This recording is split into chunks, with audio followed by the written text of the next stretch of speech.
Vamos a empezar con esta mesa con Sergi Raventós, que es jefe de la oficina del Plan Piloto para implementar la renta básica en Cataluña, y con José Gutiérrez, que es miembro de la Asamblea Asturiana por las Rentas Básicas. Lo primero, antes de presentaros y darles la palabra, sí quiero agradeceros a las que estáis aquí la persistencia, los que llevamos todo el día, porque solo la persistencia nos va a llevar a la transformación, desde luego, tal y como son las cosas. A las que acabáis de llegar, pues estupendo. Os agradecemos que os intereséis por esto, que a todos nos parece una propuesta que es digna de dedicarle un buen tiempo y ellos nos van a explicar. Y a mis compañeros de la Junta Directiva y el equipo técnico, pues por organizar esto y por invitarme a presentar esta mesa que me parece tan estupenda. Las que estamos aquí estamos preocupados evidentemente por la pobreza, la desigualdad, el hambre, la falta de atención sanitaria, el sufrimiento, y ya lo dijo Gui esta mañana y yo voy a repetirlo para los que no estabais. Como me dice Mercedes Sosa, que las guerras no nos sean indiferentes, ¿no? Que es un lugar donde esto está sucediendo a diario y es tremendo. Sobre la mesa, el tema que nos trata, la renta básica, creo que ellos nos van a aportar. Esa mañana Manu, después de la intervención de Gui, estaba altamente emocionado y motivado, y creo que ellos nos van a aportar más datos para seguir exactamente así, motivados y emocionados, porque nos van a hablar también sobre viabilidad y de los porqués y para qué hemos oído bastante esta mañana, pero ellos van a insistir. Y creo que saldremos de aquí con bastantes energías para seguir peleando por ello. Sergi Raventós Panyella es doctor en Sociología por la Universidad Autónoma de Barcelona, donde se doctoró con la tesis Desigualdad socioeconómica y salud mental, la propuesta de una renta básica para proteger y promover la salud mental. Es máster en Teoría Social por la Universidad y diplomado en Trabajo Social por la Universidad de Barcelona.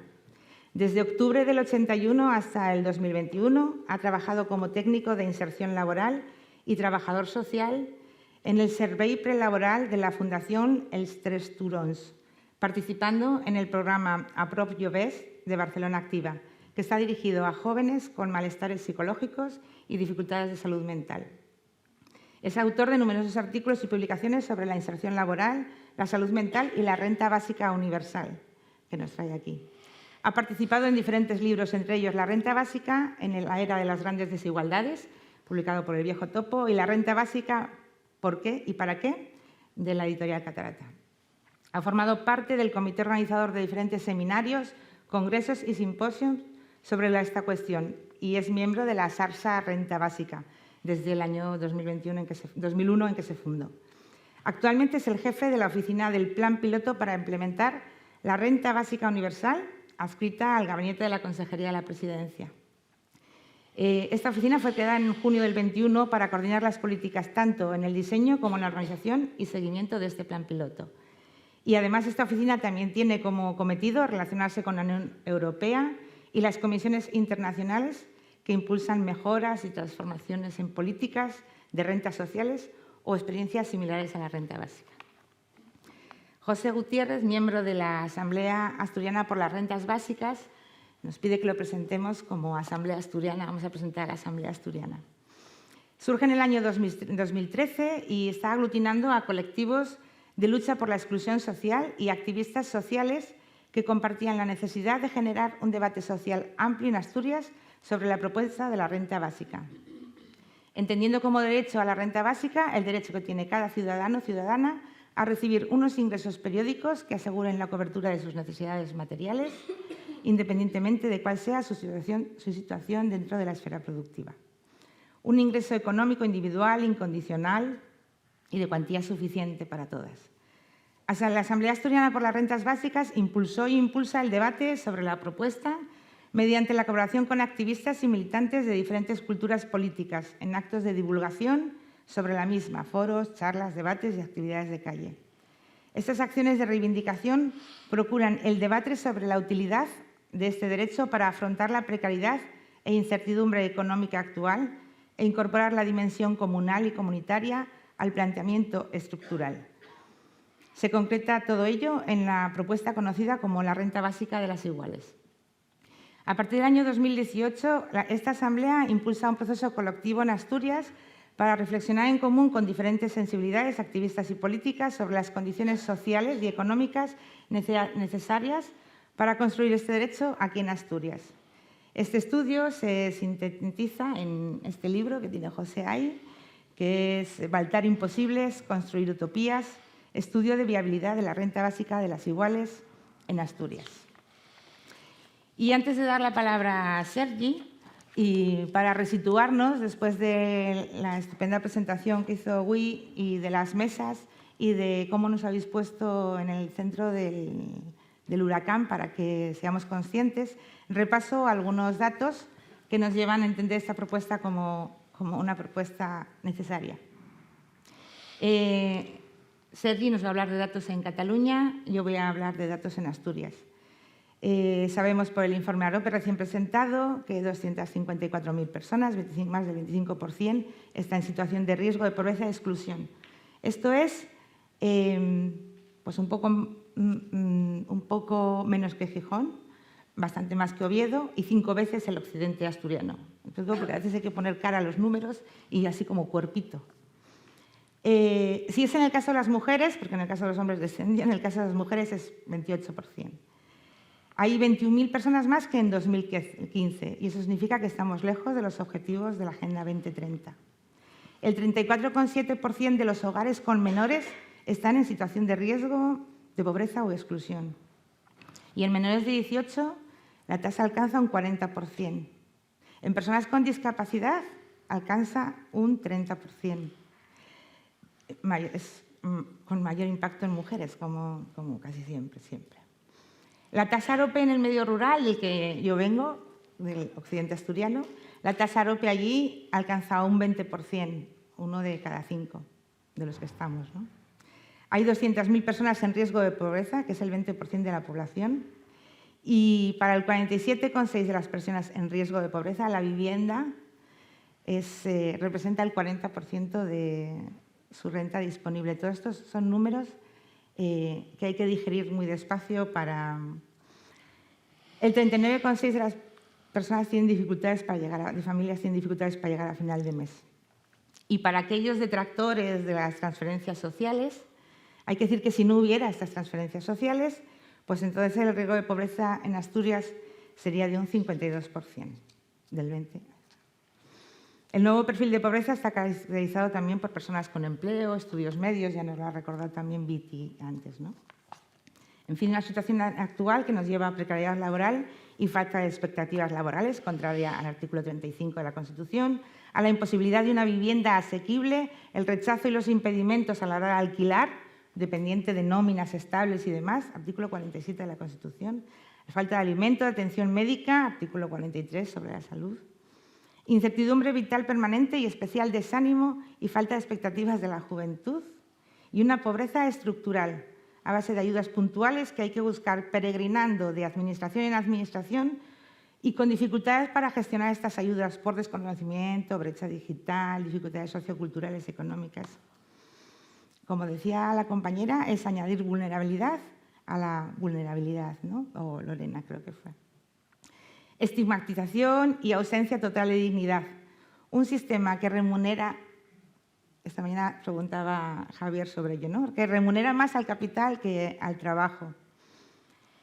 Colapso energético, nos hablan de decrecimiento a familias que no pueden ni siquiera tener el mínimo de consumo energético, ¿no? Y necesitan decrecer. Deterioro ambiental, en el rural fuegos, y un montón de situaciones que empeoran aún la situación, ¿no? Y ante todo este panorama, esta situación, la solución es individual. Las situaciones individuales van a promover una transformación de la estructura social que nos lleva a esto. Hemos hablado también del ingreso mínimo vital, de cómo va acortando las personas que pueden solicitar, las que finalmente solicitan, las que finalmente acceden a él. La brecha de cobertura, que le ponen el nombre non-take-up, que es una brecha de cobertura. Barreras de acceso por desconocimiento del derecho y comprensión errónea, por el abismo repetido aquí en las relaciones con la administración, no solo por brecha digital, sino porque no se entienden los papeles, hace falta algo más que comprensión básica y lectoescritura. Burocracia, falta de tiempo de las trabajadoras sociales, de los trabajadores sociales y de los servicios básicos para el acompañamiento, y al final violencia administrativa, porque si no puedes acceder a tu derecho por esta serie de barreras, pues cuando tienen que garantizarlo, pues es violencia administrativa. Criterios de acceso. El empadronamiento, uno de los grandes también problemas, ¿no?, repetidos el otro día en la presentación de las conclusiones sobre el non-take-up, ¿no?, entre otras muchas, ¿no? Y la frustración que hace más débiles a quien más lo necesita y genera mayor sufrimiento. Todo esto pone en duda en relación a estas rentas mínimas su capacidad protectora a quien está llegando, su adecuación es suficiente, la gestión administrativa, que no es garante, la administración municipal, estatal, no es garante de estos derechos. Transforman la realidad, porque al final es un problema de estructura, de funcionamiento y de sistema. Esto está transformando esta realidad, modifica la estructura económica, acaba con las desigualdades o actúa solo ante la emergencia. Representa un reparto con justicia y equidad de los recursos. Y Coldovi Velasco, profesora de Trabajo Social en la Universidad de Las Palmas, dice que estamos pasando del derecho a la excepcionalidad del derecho, ¿no?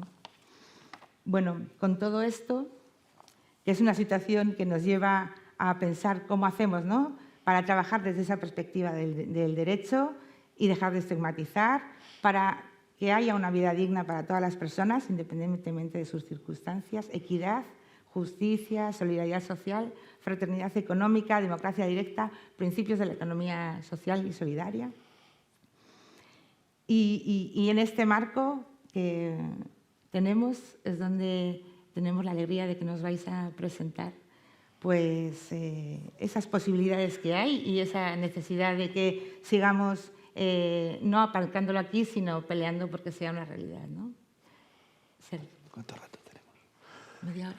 Vale. Bueno, buenas tardes, gracias por la presentación, gracias también por la invitación. Y en este sentido, pues bueno, voy a intentar explicar el desarrollo, ¿no?, de cómo ha ido todo esto del plan piloto para implementar la renta básica universal en Cataluña, ¿no?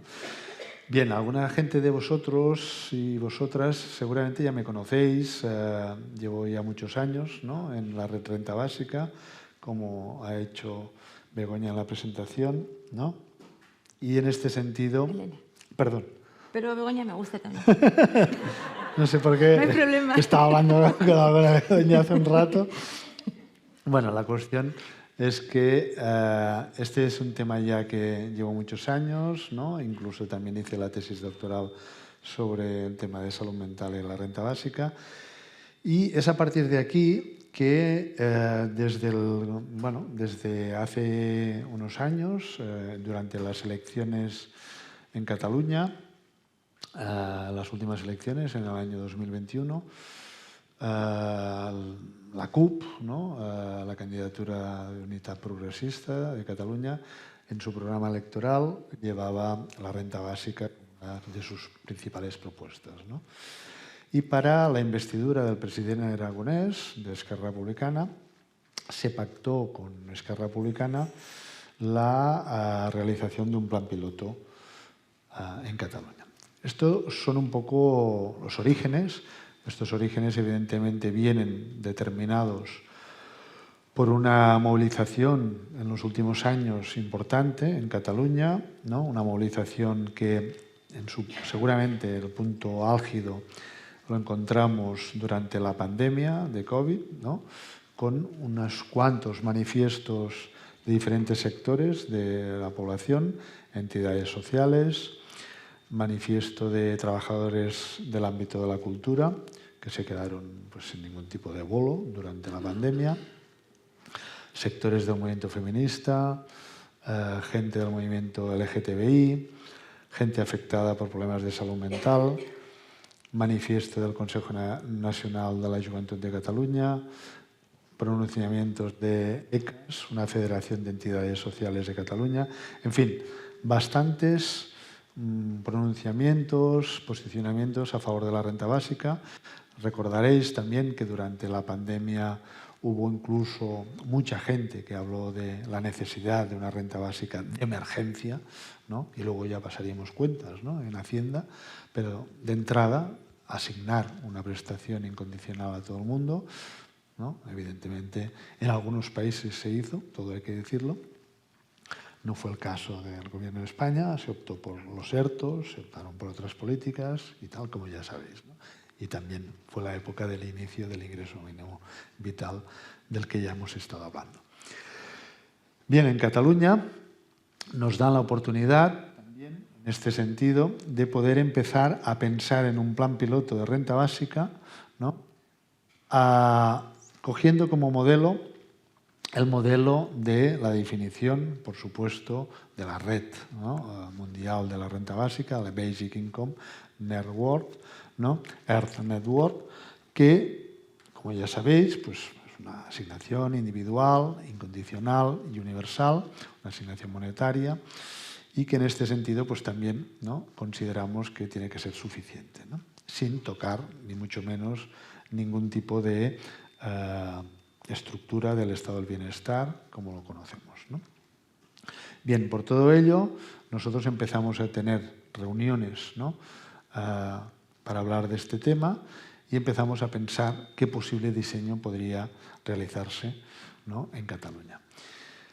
Hay que decir, darle las gracias a Guy Standing, que en estos momentos no está aquí, porque asistió a una reunión con la consellera de Presidencia, Laura Vilagrà, con el presidente de la Red Renta Básica, Daniel Raventós, con David Casasas, vicepresidente de la Red, y conmigo mismo, en el que este hombre nos empezó a explicar de que, por su experiencia con los planes piloto a nivel mundial, consideraba que seguramente lo más interesante de todos los planes piloto, y para que lo tuviésemos en consideración en el diseño, era intentar simular una renta básica en un microcosmos, como es un pueblo, 2, 3, los que pudiésemos, ¿no? Bueno, a partir de ahí también a nosotros nos da un poco la pista de qué es lo que tendríamos que empezar ya a investigar, ¿no?, en Cataluña. Un poco de contexto también, porque evidentemente esto no surge de la nada, ¿no?, aparte de los pronunciamientos y de las manifestaciones a favor de la renta básica, ¿no?, también la situación en Cataluña es una situación que, como veis, ¿no?, viene atravesando desde hace muchos años, ¿no?, una estabilidad en los índices de pobreza, ¿no?, y que no, ni mucho menos se reduce de una forma evidente, ¿no? Como lo podéis ver, es una serie de 20 años, ¿no? Y en esta serie de 20 años, prácticamente, la situación no es una situación que puedas decir, hombre, pues a partir de la introducción de la renta garantizada de ciudadanía, oye, la cosa ha mejorado sustancialmente, ¿no? Como podéis ver, la introducción de la renta garantizada de ciudadanía es en el 2017, ¿no? Y la situación no es como para tirar cohetes, ¿no? El contexto socioeconómico en Cataluña, si abundamos un poco más, ¿no?, y entramos ya en el tipo de gente a la que va dirigida la prestación de la renta garantizada de ciudadanía, ¿no?, que es a la gente en situación de pobreza severa, ¿no?, ni mucho menos en riesgo de pobreza, que quedaría muy alejada, ¿no?, pues tenemos que la proporción también de gente en situación de pobreza severa es una situación que tampoco está especialmente bollante, ¿no?, en las líneas verde y azul.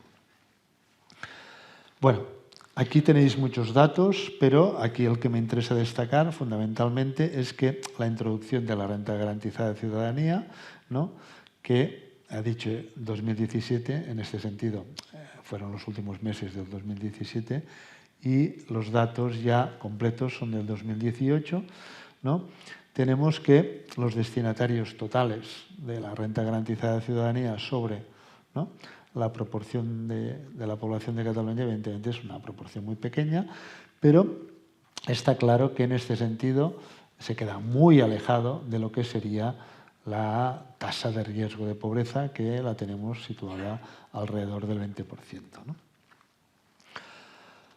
Bien, podemos seguir abundando en datos y en este sentido creo que cuando encontramos, ¿no?, al público al que va destinado la renta garantizada de ciudadanía y los beneficiarios del ingreso mínimo vital, que es la situación en privación material severa, ¿no?, encontramos que ni tan solo, ¿no?, llega al 7-8% de la población, ¿no?, que tendría que llegar, ¿no? Estamos en unas cifras bastante inferiores, ¿no?, pues de, como veis, pues eso, del 1,9, del 2,2, etc., ¿no? Ha mejorado un poco en los últimos años, todo hay que decirlo, pero ni mucho menos estamos, ¿no?, consiguiendo el objetivo por el que fueron creadas, ¿no?, estas prestaciones.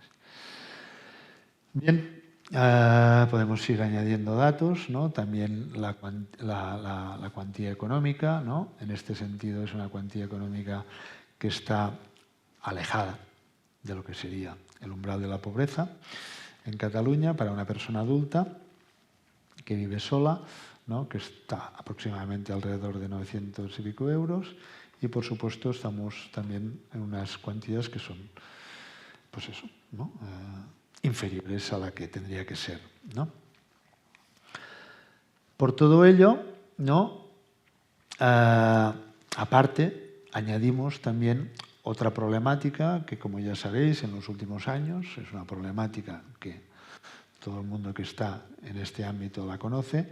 Tenemos a mucha gente que trabaja y a pesar de eso sigue siendo pobre.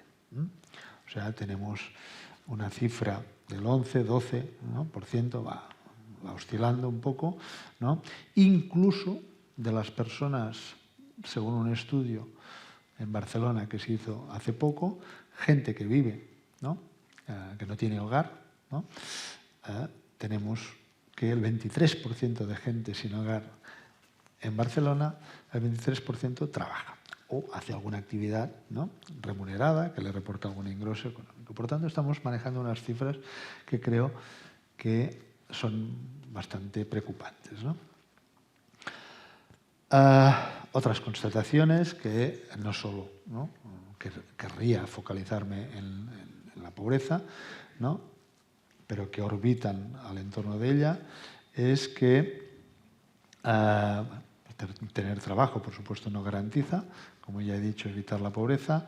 La pobreza se está cronificando y se está intensificando y bueno, la pobreza, por supuesto, no nos afecta a todas por igual. Las mujeres, como ya sabéis también, ¿no?, tienen unos indicadores peores. Las políticas de rentas mínimas, cuya finalidad, ¿no?, es reducir la pobreza, no están dando los resultados esperados y los importes, pues, bueno, son inferiores al umbral de la pobreza, ¿no? También, por supuesto, tenemos otras problemáticas que son comunes a todas las comunidades autónomas del Estado español: dificultades de acceso a una vivienda, problemas de salud mental muy serios, problemas de salud mental que se han agudizado en los últimos años. Entre la juventud es el principal problema, ¿no?, en estos momentos seguramente, ¿no? Es el suicidio, creo, la principal causa de muerte no natural para los jóvenes. En fin, estamos hablando de unos datos que creo que van más allá solo del tema específico de la pobreza, ¿no? El trabajo de cuidados recae mayoritariamente también, ¿no?, en las mujeres, ¿no?, y es evidentemente un trabajo sin ningún tipo de gratificación económica, ¿no?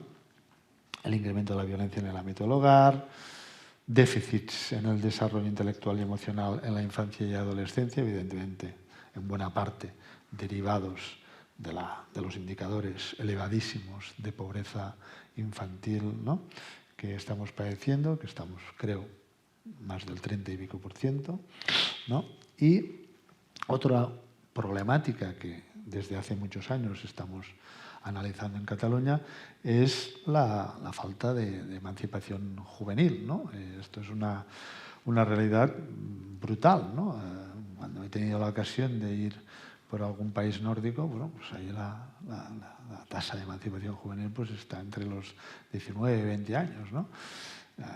En Cataluña en estos momentos es de los 29-30, ¿no? Entonces, bueno, esto es terrible, ¿no? Son todo proyectos, generaciones, ¿no?, perdidas, ¿no?, de emancipación, la capacidad, ¿no? Ya son edades que no tienen que estar, ¿no?, viviendo con los padres, ¿no? 30 años, ¿no? Creo que todos estamos de acuerdo, ¿no? Bien, delante de esta situación, ¿no?, que no es solo de que las prestaciones actuales no consiguen acabar con la pobreza, sino que tenemos una sociedad que está presentando síntomas, ¿no?, de que están fallando muchos mecanismos de protección social entre los jóvenes, entre las mujeres que hacen trabajo de cuidados, entre la gente joven, los infantes, la gente, ¿no?, la población infantil. Tenemos muchos indicadores que algo está fallando.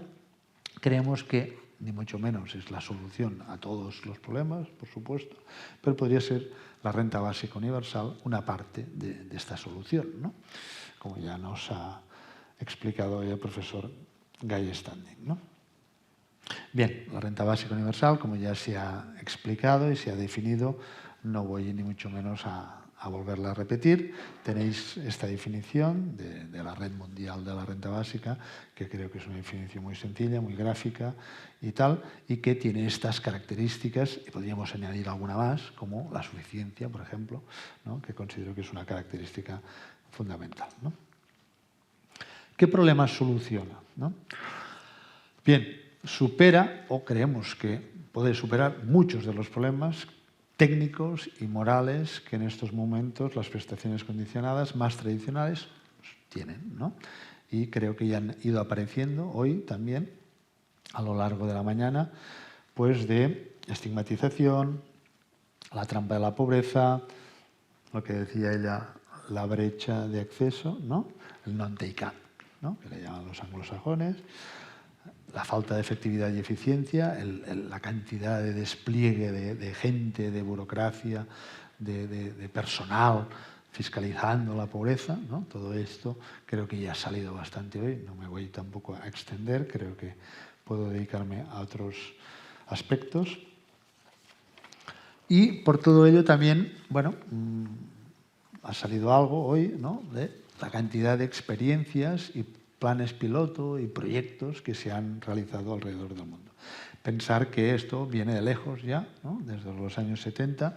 Hay todo un debate también, que no voy a entrar, pero si queréis podéis luego preguntar, ¿no?, sobre, bueno, hace falta ya más planes piloto, hacen falta ya más proyectos piloto, ¿no? Hace falta experimentar sobre algo que tiene que ser un derecho humano, ¿no?, el derecho a existir, el derecho a la existencia material. Esto hace falta experimentarlo. Haría falta hacer un experimento para evaluar pues, si es buena la esclavitud o no. Haría falta un proyecto piloto para evaluar si es necesario que las mujeres puedan votar, ¿no? ¿A quién se le pasa por la cabeza esto, no?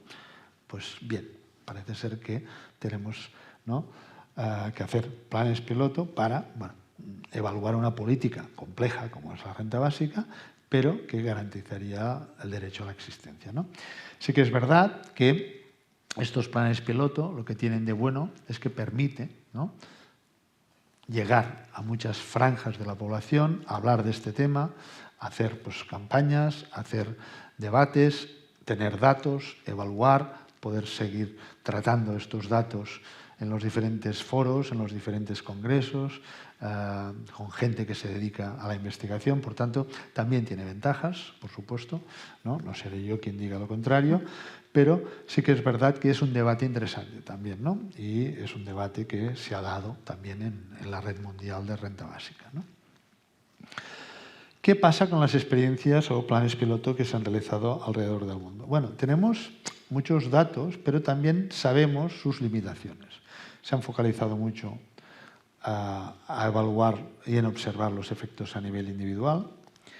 Se han focalizado poco en Se han focalizado en determinados grupos de población. Por ejemplo, en Finlandia, muy famoso este plan piloto, fue dedicado a gente desempleada. Antes Guy Standing ha citado el de Gales, que está dedicado a los jóvenes extutelados. En Estados Unidos se han hecho muchos con gente que vive en la extrema pobreza, en la calle. Se están haciendo uno con artistas, ¿no? en Irlanda. Por tanto, en grupos muy concretos, ¿no? Y a partir de ahí podemos obtener datos, ¿no? De cómo impacta entre los jóvenes, cómo impacta entre la gente desempleada, etc. Pero todo ello ha hecho que en Cataluña íbamos tomando nota de esto y queremos hacer un plan piloto diferente a todos los que se han hecho, ¿no? Y que nos pueda aportar datos que hasta el momento no tenemos, ¿no? ¿Cuáles son las lagunas, ¿no? Bueno, pues sabemos muchas cosas, pero también no sabemos muchas otras, ¿no? Aquí tenemos un listado de cosas que se han más o menos evidenciado en estos planes piloto y, por tanto, hay información, pero también nos falta bastante información. Por tanto, hay quien puede decir, se necesita seguir haciendo planes piloto. En este sentido, para obtener esta información, sí. Por ejemplo, ¿cómo impacta una renta básica dentro del hogar en las relaciones de género? No es un tema cualquiera, ¿no? Es un tema importante. ¿Cómo afecta una renta básica en la capacidad de acabar con la deuda, en la capacidad de ahorro de las familias, etcétera? ¿Cómo podría impactar en la mejora de la autonomía y de la libertad de la gente una renta básica? ¿Cómo podría impactar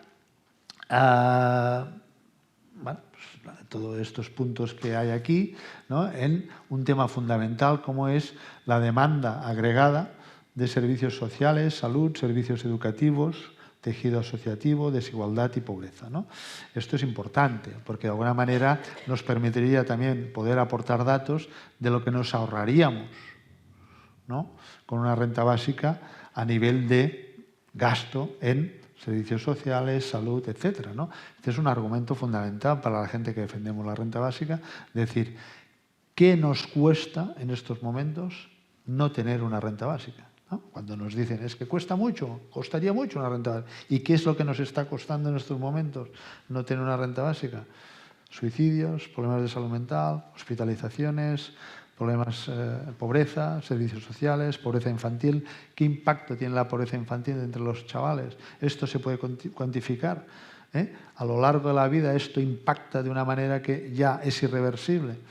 Los déficits cognitivos, los déficits emocionales, ¿no? Todo esto ¿cómo lo podéis cuantificar, ¿no? Pues esto, por ejemplo, también sería interesante poder evaluar qué impacto podría tener, ¿no? Y tal.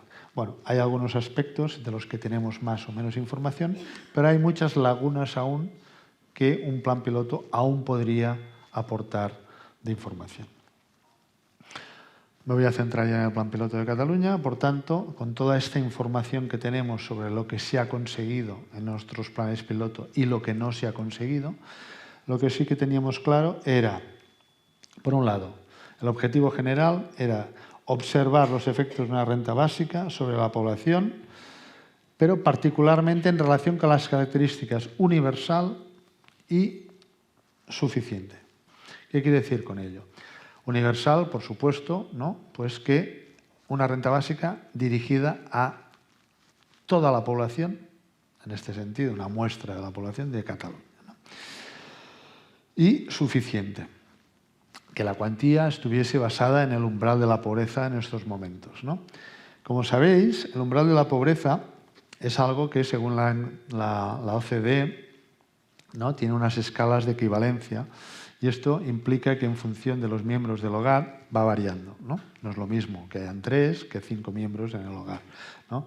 Por tanto, en un plan piloto esto es difícil estar constantemente calculando, ¿no?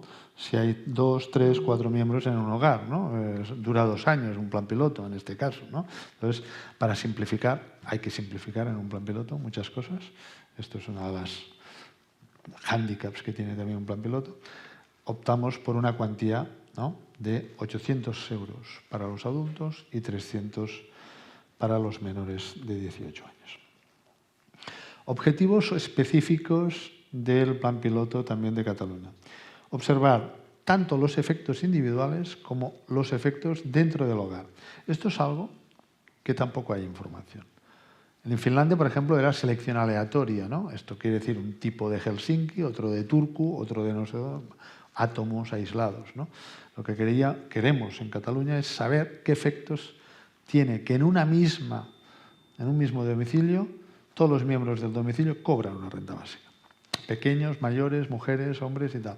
Y que nadie dependa de los ingresos, pues, del cabeza de familia, que ya conocéis. Todo lo que supone, las perversiones, la dependencia, etc., ¿no? Y otro aspecto fundamental era observar los efectos comunitarios. Por tanto, por un lado, es un piloto que tiene varios aspectos interesantes. Ahora veréis también las características propias del plan piloto, ¿no? Los efectos comunitarios, cómo los queríamos o cómo los queremos evaluar. La duración sería de 2 años y la muestra de 5.000 personas, que esto es una muestra generosa también. Hay pocos pilotos, ¿no?, a nivel europeo con tantas personas, ¿no? En este sentido, los criterios de participación también es algo que nos ha preocupado desde el primer momento, y hablando, pues, con las entidades, ¿no?, que nos hemos reunido con muchas, ¿no?, nos dijeron en el primer momento: oye, ¿qué criterio de empadronamiento vais a tener, ¿no? Y en este sentido tuvimos claro que lo que teníamos que hacer era intentar flexibilizar al máximo para que todo el mundo tuviese acceso a la renta básica, sobre todo los más parias de la tierra, ¿no?, que son los inmigrantes sin empadronamiento, etc., ¿no? El problema entonces es que necesitas datos, ¿no?, algún certificado, ¿no? Entonces, nuestra obsesión era cómo conseguir esto, ¿no? Pero lo que hemos hecho es una solución de compromiso, y es que la gente de los 2 municipios que recibirían la renta básica, ¿no?, porque el experimento o el plan piloto de Cataluña consiste, en este sentido, en un doble piloto. Por un lado, 2.500 personas serían seleccionadas aleatoriamente de toda Cataluña, y 2.500 personas serían residentes de 2 municipios. 2 municipios que os podéis imaginar que serían de 1.200, 1.300 personas, ¿no? Pero todas las personas de ese municipio recibirían la renta básica. ¿Todas? No. Y aquí hay otro tema que es importante, me paro un momentito, ¿no?, porque cada cosa tiene su explicación, ¿no? Y es que, a través también de las reuniones con muchas entidades, tuvimos también que hacer entender, ¿no?, a las entidades que queríamos hacer un plan piloto ambicioso, pero también con las limitaciones de un plan piloto. Y un plan piloto, una de las cosas que tiene también es que no puedes hacer ninguna reforma fiscal ni ninguna subida de impuestos, ¿no? No puedes tocar nada, ¿no? Es un plan piloto y en este sentido no te van a autorizar a subir los impuestos, ¿no?, para 5.000 personas, ¿no? Entonces, lo que al final acordamos, ¿no?, la solución de compromiso, es que el 10% más rico de los participantes en el plan piloto quedaría excluido. 10% más rico, ¿no? Es una solución de compromiso, pero que a través de saber si eran declarantes de impuestos sobre patrimonio y con ingresos superiores a 45.000 euros, ¿no?, por persona, en este sentido, pues, podíamos detectar quién estaba en el 10% más rico con datos del 2021, ¿no? Bien, entonces, un poco el empadronamiento solo lo podríamos exigir, ¿no?, con las personas seleccionadas aleatoriamente, y con las personas de los municipios la solución que creamos es que cualquier trabajador social, servicios sociales, Cáritas, Cruz Roja, que nos certificase que esa persona vivía o residía en ese municipio, para nosotros ya era, pues eso, una prueba, ¿no?, válida como para otorgar la renta básica. No hacía falta el empadronamiento, que, como sabéis, hay algunos municipios que no lo están facilitando. Bien, El Plan Piloto de Cataluña, en este sentido, tiene toda una serie de características también técnicas que os invito a poder consultarlas en el informe y en la propuesta metodológica que está en la página web de la Generalitat. Está en catalán, en castellano y en inglés, ¿no?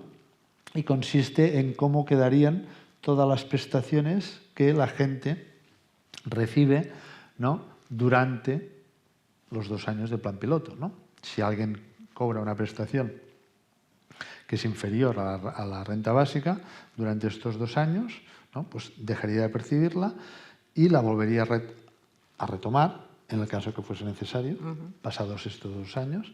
Todo esto, evidentemente, negociándolo con el Departamento de Derechos Sociales pertinente, ¿no? Pero en este sentido, las negociaciones han ido muy bien, ¿no?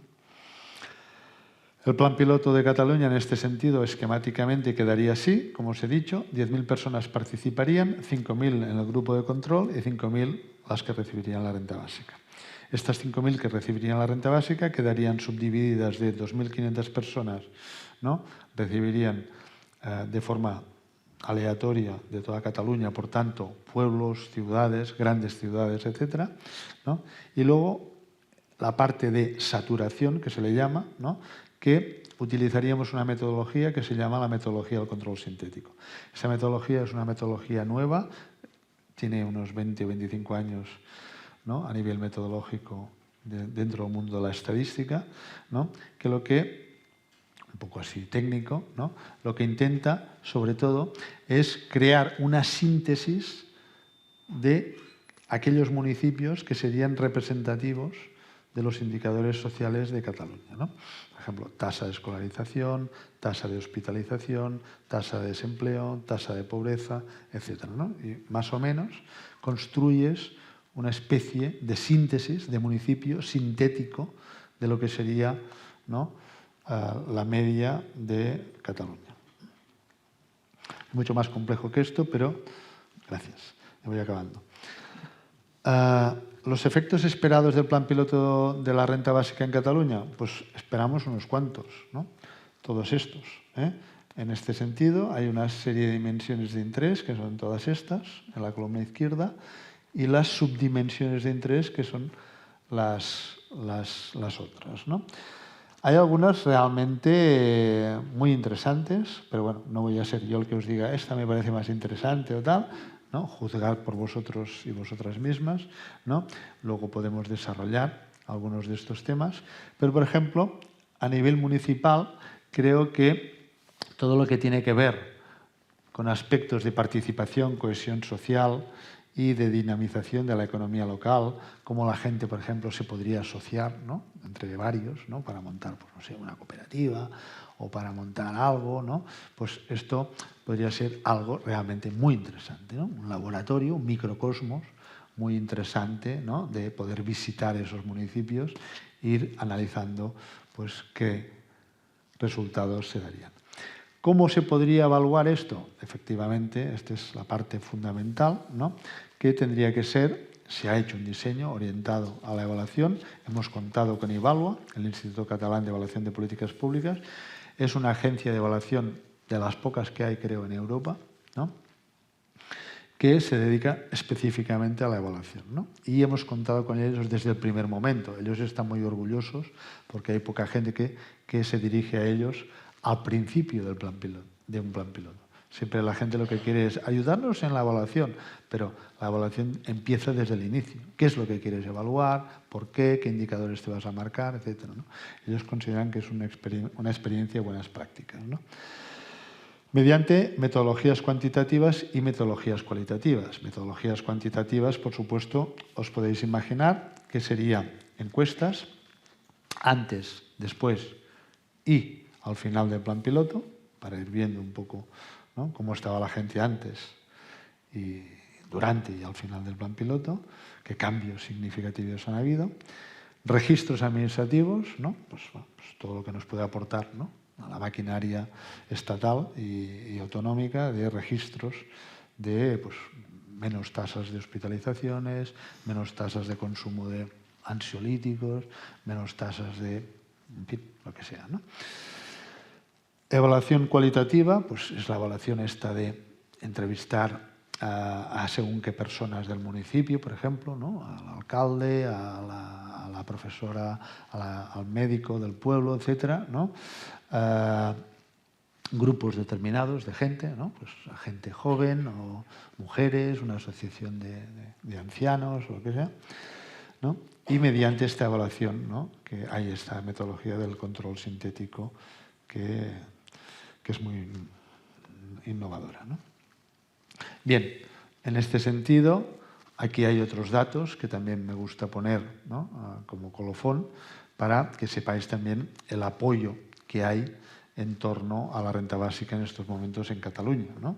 Se ha hecho últimamente una encuesta y la valoración es que la gente en general apoyaría, ¿no? La realización de una renta básica y, por supuesto, la necesidad de hacer un plan piloto, ¿no?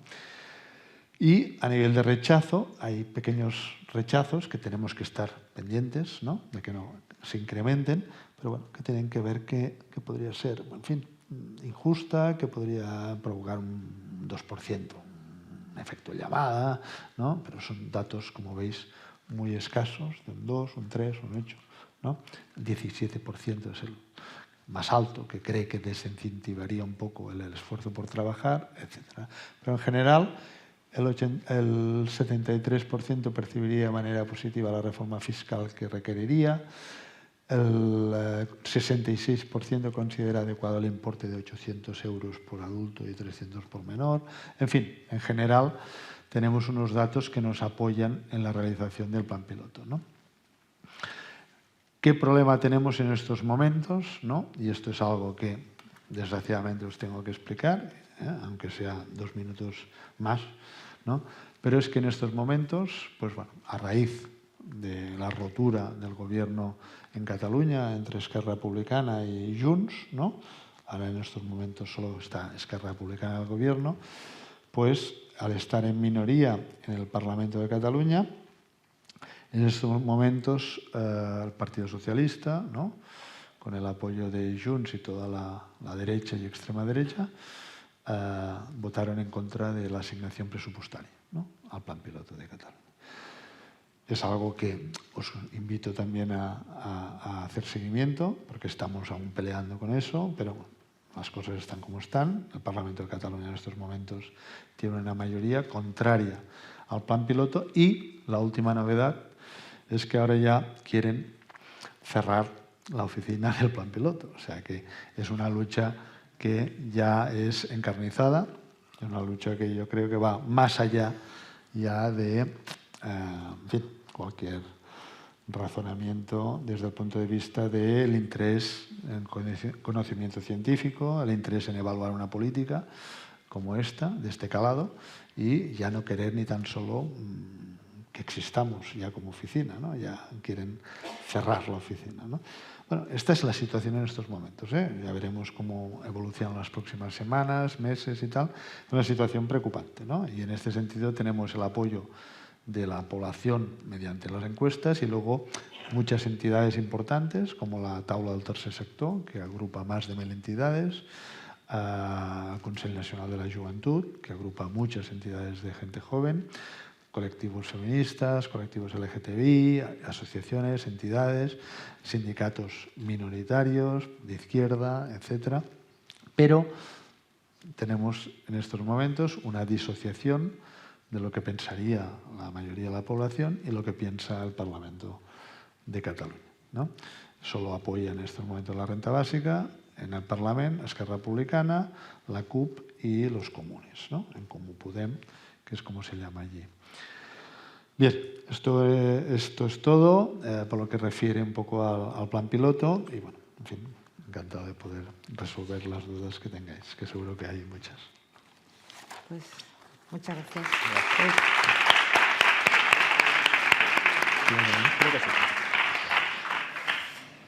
Pues después de que Sergi nos cuente todo lo que nos ha contado y la situación actual, que también nos da pues, motivación para seguir peleando, para apoyar donde hay una oficina. Aquí ni siquiera tenemos oficina, pero hay un estudio sobre la viabilidad, ¿no? Que nos va a contar José. Sí, bueno, gracias Elena y bueno, gracias también a la EPN por la invitación. un placer poder compartir con vosotros pues, este tipo de debates, ¿no? Yo creo que podemos compartir todos que estamos viviendo un momento de transición económica y social que está generando unos niveles de incertidumbre vital pues sin precedentes, y que eventos como la pasada pandemia o las consecuencias económicas generadas sobre todos los precios de alimentos y de productos básicos generados por la situación de crisis a nivel climático y los conflictos militares actuales, yo creo que están sirviendo también para evidenciar y para profundizar dinámicas de desigualdad que ya se venían dando desde hace tiempo, ¿no? Frente a esta situación y a esta incertidumbre, creemos que las respuestas que se están dando desde el ámbito político están siendo, desde el ámbito de la gestión institucional, lejos de aportar certezas, están sirviendo o están manifestándose como completamente irrelevantes, por decirlo de una manera educada, ¿no? Y buena muestra de la relevancia de estas soluciones pues son los datos que compartía Elena al principio de aquí en Asturias, ¿no? El hecho de que exista un porcentaje de población en riesgo de exclusión social pues, por encima del 25%, pues no deja de evidenciar que las soluciones que se están poniendo sobre la mesa o las propuestas que se están poniendo sobre la mesa no están sirviendo, ¿no? De hecho, yo creo que todos somos conscientes que desde hace, yo creo que pues casi década y media, los porcentajes de gente y de población en Asturias en riesgo de exclusión social superan el 20% de manera constante y permanente, ¿no? Da la impresión de que nuestros políticos no se están enterando, no se quieren enterar de lo que estamos padeciendo en realidad. No sé si está por ahí. De lo que estamos padeciendo o sufriendo en realidad, pues es un conflicto entre las necesidades de reproducción del capital y el mantenimiento de unos privilegios de una clase económica y social y de una élite que no tiene escrúpulos, y las necesidades materiales para el sostenimiento de la vida del conjunto de la población, ¿no? Y este conflicto, que puede parecer, explicado así como muy crudo o muy exagerado, a veces se hace evidente con declaraciones que se les escapan a determinadas élites, ¿no? Y os pongo un ejemplo o dos ejemplos, ¿no? Uno muy lejano, pues uno sería unas declaraciones de Tim Gardner, un multimillonario australiano que creo que hace una cosa de un mes salió en los medios de comunicación, generó cierto revuelo, porque este multimillonario australiano es dueño de una inmobiliaria o de un grupo inmobiliario que se dedica a hacer negocio con bienes de lujo, ¿no? Y en uno de esos eventos financieros, foros financieros en los que con sus colegas debatían sobre el mundo inmobiliario en aquella parte del mundo, pues se le escapaba, y cito palabras textuales: los empleados sienten que la empresa tiene mucha suerte de contar con ellos y no al revés. Tenemos que acabar con esa actitud. Y eso tiene que llegar a través de un daño a la economía. Necesitamos ver cómo el desempleo aumenta hasta un 40 o un 50% y ver cómo la economía sufre para recordarle a la gente que ellos trabajan para las empresas y no al revés. Quizás, hablar de un multimillonario australiano pues nos quede un poco lejos, o pensemos que le dio mucho el sol y que entonces se le desvanecieron unas cuantas neuronas y estaba un poco pasado, ¿no? Pero si miramos en lo más cercano, pues por ejemplo tenemos a la Confederación Asturiana de la Construcción, que después de celebrarse las últimas elecciones, pues decía explícitamente que había que rebajar las partidas presupuestarias destinadas a inversión en sanidad y educación para aumentar el gasto en obra pública, ¿no? ¿Qué manifiestan este tipo de actitudes, ¿no? Pues que para algunas élites todo vale para seguir manteniendo la tasa de beneficios y su condición de privilegiados, ¿no? Para afrontar esta realidad, creo que desde los colectivos sociales y desde todas las organizaciones que luchan contra la pobreza y la exclusión social de una manera honesta, tenemos que optar y tenemos que apostar por propuestas transformadoras que sirvan para poner en el centro de la vida y en el centro de la economía pues lo que debería ser un objetivo fundamental: garantizar una vida digna a todas las personas, ¿no? Una de estas propuestas es la que recogemos en el estudio del que hablábamos, ¿no? Baltar imposibles, construir utopías, estudio de viabilidad de la renta básica de desiguales en Asturias, ¿no? que no deja de ser una invitación a recorrer un camino juntas para reflexionar colectivamente sobre una propuesta que parece en muchos casos utópica, ¿no? Para los que no conozcáis la propuesta, como apuntaba Elena al principio, la renta básica de las iguales propone, es el derecho que tiene cada persona a percibir prácticamente una cantidad económica suficiente, equivalente al umbral de la pobreza, y sería un ingreso que sea individual, universal e incondicional, ¿no? Y esto se complementaría con una parte, de manera que una parte de este ingreso económico se dedicaría a constituir un fondo común de renta básica destinado a financiar necesidades colectivas y que sería gestionado a través de la comunidad por medio de procesos de participación colectiva, ¿no? Para afrontar la tarea de evaluar esta propuesta, desde la Asamblea apostamos por desarrollar un estudio entendido como un proceso colectivo. Un estudio que permitiese profundizar sobre dos aspectos que, en general, en los debates que habíamos tenido con anterioridad, generaban preocupación, que por un lado era la existencia de riqueza suficiente para financiar o para garantizar este derecho, y por otro lado las consecuencias sociales de la existencia o de una sociedad en la que pudiera existir este derecho. Por comentaros un poco, en el estudio hay dos bloques. Un bloque que analiza más en concreto las condiciones de viabilidad social y las condiciones de viabilidad económica, pero antes de ese bloque lo que incorporamos fueron una serie de textos para contextualizar un poco en el marco territorial y social en el que hacemos el análisis, ¿no? Ese primer bloque está compuesto por datos sobre la economía asturiana, datos sobre la demografía, los datos económicos, el mercado laboral, datos estos sesudos y un poco aburridos. Incorporamos también una parte dedicada a una mirada a la propuesta de renta básica desde distintas perspectivas, en la que gente diversa, diferente y con contextos sociales diferentes, evaluaba un poco en textos breves la propuesta, ¿no? Y tenemos reflexiones sobre la renta básica y la soberanía alimentaria, sobre la renta básica y el sindicalismo, o sobre el salario social y la renta básica, en concreto la renta básica de las iguales, ¿no? A todo ello le incorporamos también un texto sobre la historia de la propuesta o de la lucha de la propuesta en Asturias, porque nosotros somos conscientes que como Asamblea no somos el primer colectivo que reivindica esta medida, ni vamos a ser el último, y porque nos parece importante poner en valor todas esas pequeñas iniciativas que durante todos los años anteriores habían contribuido de una manera o de otra a ampliar el debate, ¿no? En concreto, cuando hablamos de la viabilidad social, para analizar la percepción social de la propuesta, lo que decidimos fue hacer varias entrevistas a gente de distintos contextos económicos, sociales, y unos grupos de discusión, ¿no? Estos grupos de discusión aglutinaban a gente de distintas realidades sociales y económicas. Teníamos a grupos de discusión, a un grupo de discusión que realizamos con gente en situación de vulnerabilidad social, a un grupo de discusión de gente vinculada al mundo de la soberanía alimentaria, otro de mujeres vinculadas a los feminismos, un grupo con gente joven, con pensionistas, y después un grupo específico en el occidente, ¿no? Para evaluar un poco la perspectiva desde un ámbito más vinculado al mundo rural. A todos estos grupos lo que les hicimos fue plantearles dos momentos de reflexión.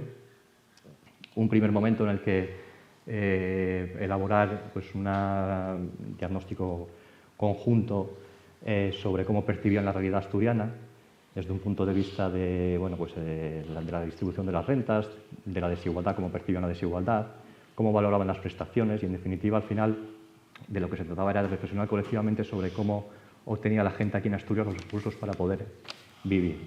En un segundo momento les planteábamos que hiciesen un ejercicio de imaginación y que se imaginasen que en Asturias existe y está implantada el derecho a la renta básica de las iguales, y que imaginasen qué cambios les afectaría a nivel personal, qué cambios existirían en Asturias y que pusiesen sobre la mesa qué dificultades preveían que podían tener su implantación. En cuanto a la percepción del contexto social, bueno, pues había una sensación generalizada de pesimismo en cuanto a la realidad económica, con referencias constantes a la falta de expectativas laborales, la precariedad dentro del mercado laboral y la incertidumbre vital permanente. Había un consenso bastante también generalizado de que a Asturias había llegado recursos económicos en cantidades ingentes, pero que no se habían sabido aprovechar. En teoría, todos esos recursos deberían de haber servido para hacer cambios en la estructura económica y bueno, pues garantizar que a través del mercado laboral la gente pudiese tener cierto grado de dignidad y había bueno, pues, un sentir común de que eso no sucedía, ¿no?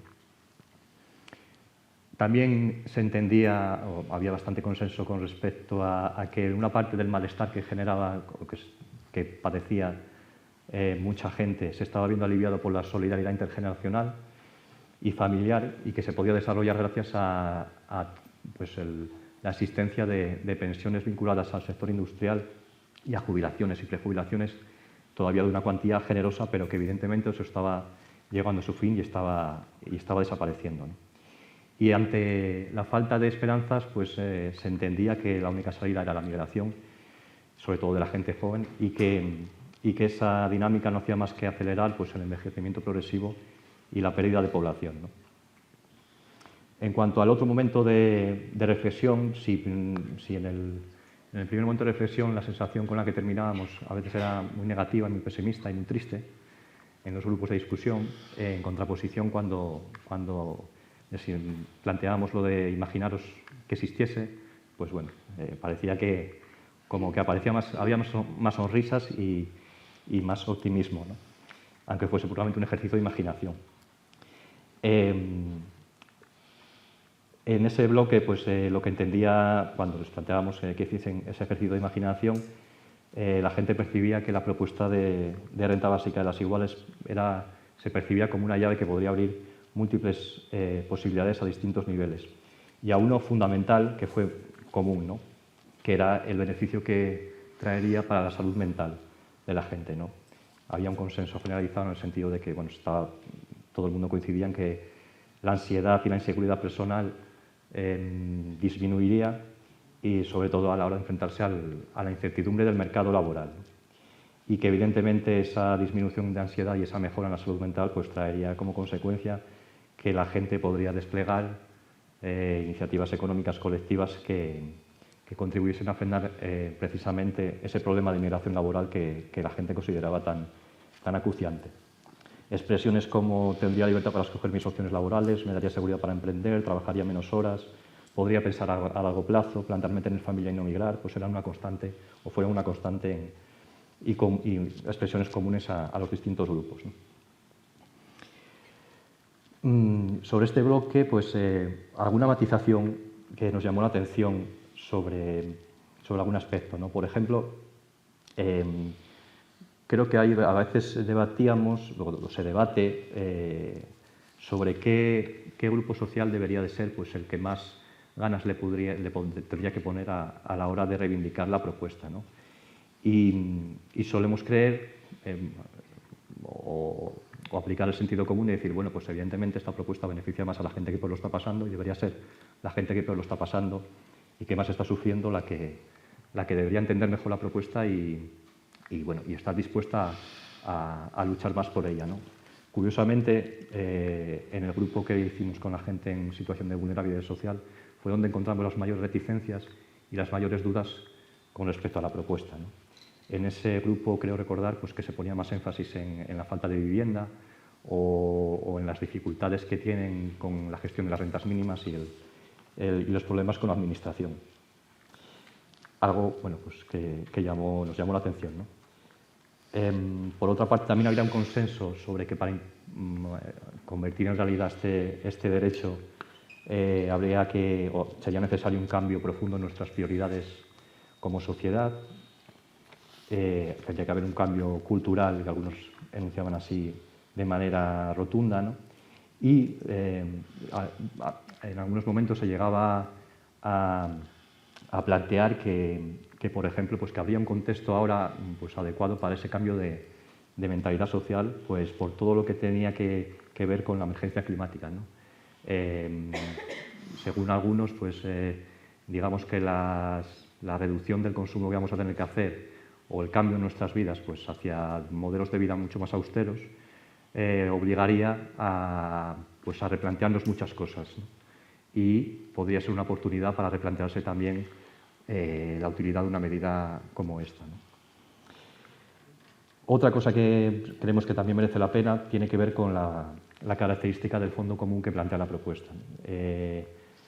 Ese aspecto sí se señaló como, bueno, como una oportunidad, sobre todo en el ámbito de las personas que estaban en el ámbito rural, que trabajaban en el ámbito rural, que vivían en el ámbito rural, ¿no? Se entendía que el fondo común podía ser una oportunidad para pequeñas comunidades del ámbito rural, para que pequeñas comunidades del ámbito rural pudieran solucionar los problemas colectivos.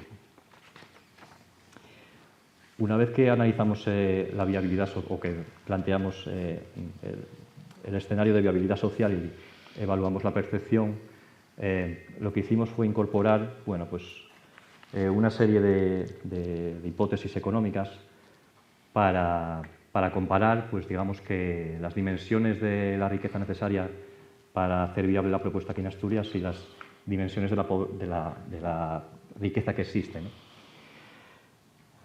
Para nosotros hablar de la viabilidad económica, pues en el fondo es hablar de crear condiciones para un proceso social que debería de plantearse o debería de tener tres objetivos fundamentales: cuestionar los procesos de acumulación y reparto de la riqueza que generamos como sociedad, superar colectivamente el marco de relaciones económicas sociales impuestas bajo el modelo capitalista que tenemos y hacer frente a los obstáculos económicos y reacciones al cambio social. Frente a las dudas y a las dificultades que solía ver la gente con respecto a la posibilidad de financiar la propuesta, y sobre las dudas que tenían sobre si existen tantos recursos financieros como para hacer viable este derecho, ¿no? La propuesta que hicimos en el estudio fue plantear pues, un proceso a largo plazo, en concreto un proceso a 20 años que enunciamos como programa de implantación y que estaría estructurado en varias fases, ¿no? Una primera fase de emergencia social, bueno, pues que se especifica entre el año 2021 y 2025, bueno, pues por darle unos límites temporales, ¿no? En la que los esfuerzos económicos pues, deberían de ir encaminados a obtener los recursos suficientes para garantizar el derecho al sector de población que está en situación de pobreza y exclusión social, es decir, ese 25% del que hablaba Elena y del que habláis en la APN todos los años cada vez que sacáis el informe AROPE, ¿no? Sería de plantearse ir incorporando a sectores de población en función de su renta, desde aquellos que menos tienen hasta aquellos que más tienen, en un proceso temporal a largo plazo. En este caso, pues evidentemente ese porcentaje de 25% de la población pues incluiría a la gente beneficiaria de las rentas mínimas, salario social, ingreso mínimo vital y a todos aquellos pensionistas y trabajadores con ingresos por debajo del umbral de la pobreza, ¿no? Incluyendo también a desempleados sin cobertura. Y en fases posteriores ir incorporando al resto de la población de manera progresiva hasta alcanzar pues, el escenario de universalidad que caracteriza cualquier derecho en la actualidad. Desarrollar un proceso gradual de estas características nos permitiría hacer frente a los problemas sociales que surgirían, que evidentemente serían múltiples, y realizar las modificaciones técnicas oportunas para no perder el carácter transformador ni la voluntad anticapitalista del proceso, algo que nosotros creemos que resulta fundamental. Evidentemente, cuando nosotros planteamos una hipótesis de este tipo, pues surgen las dudas. Hombre, ¿esto no se puede plantear de un día para otro, de golpe y porrazo? Pues evidentemente, técnicamente, yo creo que ya está demostrado que sí. El problema que deberíamos resolver y la pregunta que deberíamos hacernos es si tenemos suficiente capacidad social y músculo social para que eso se haga realidad. Y yo creo que hay que responder con honestidad y humildad que no. Y, evidentemente, para no quedarnos bloqueados, pues creemos que plantear un proceso de implantación a largo plazo sería una manera de avanzar.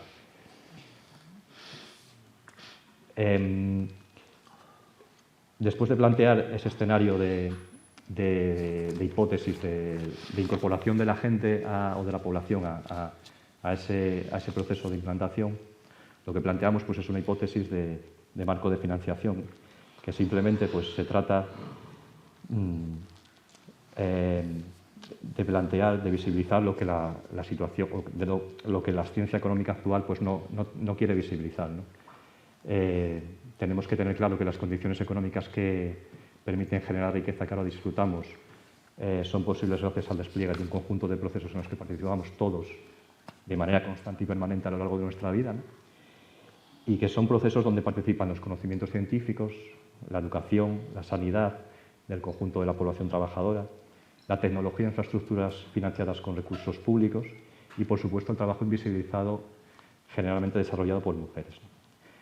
Es decir, en la riqueza colectiva contribuimos todos de distintas maneras a lo largo de nuestra vida y también nos beneficiamos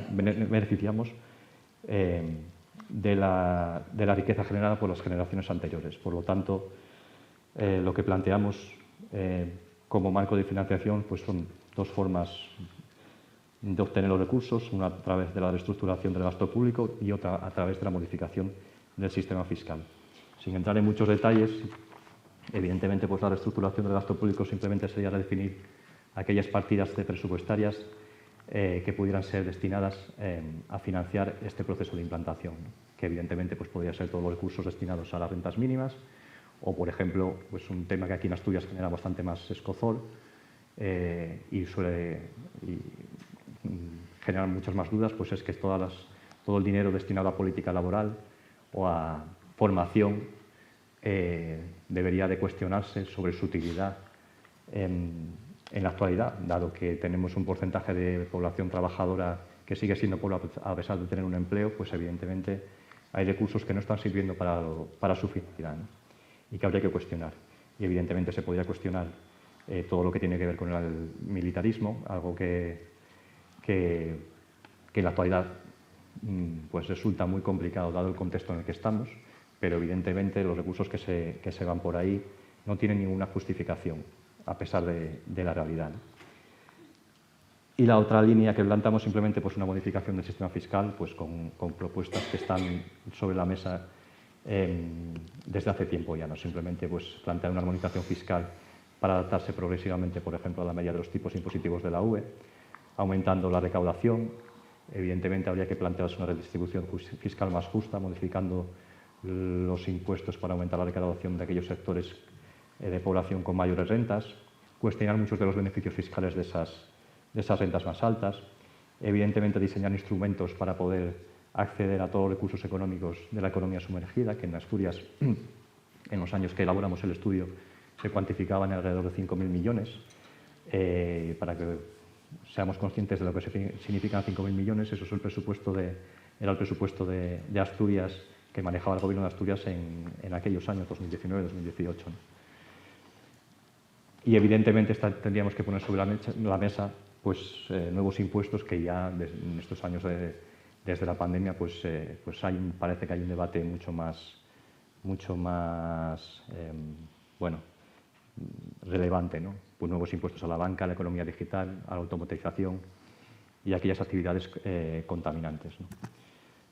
Sin entrar, porque bueno, los detalles vienen ahí en el estudio, lo que sí tenemos claro después de hacer el análisis tanto económico como social, creemos que ahora mismo en Asturias existe riqueza suficiente para comenzar con la implementación de la primera fase que denominábamos de emergencia social y que estamos convencidas que comenzar o ser capaces de impulsar ese proceso favorecería que la puesta en marcha de proyectos económicos alternativos y prácticas sociales transformadoras, ¿no? Que nos permitirían satisfacer nuestras necesidades de otra manera y avanzar evidentemente hacia un modelo social en el que la centralidad se ponga en la dignidad de las personas y no en el empleo. Y evidentemente yo creo que todos tenemos claros que en el modelo actual y bajo las condiciones económicas que nos impone el modelo actual capitalista es inviable garantizar una vida digna para todas las personas y tenemos claro que, bueno, pues que comenzar con el proceso para implementar derecho como este pues ayudaría a superarlo. Y ese es el reto fundamental que tenemos, avanzar hacia un modelo alternativo. Y sin más lo dejo ahí, si queréis pasamos al debate. Pues...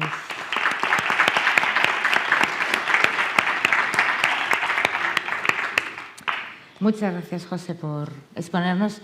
Como dices, los datos ahí concretos están ahí, de las cuentas que hicisteis y todo el proceso. Sería buenísimo que esta asamblea seguiría trabajando y aprender también de una oficina que tenéis muchísimo avanzado en este tema de la viabilidad. Y es el momento de que podemos dar la luz para que no disimuléis y hagáis las preguntas, porque esta es la oportunidad de preguntar sobre lo que nos han expuesto, el proyecto piloto en Cataluña y el estudio de viabilidad de Asturias. Y lo de la luz lo decía, eso es.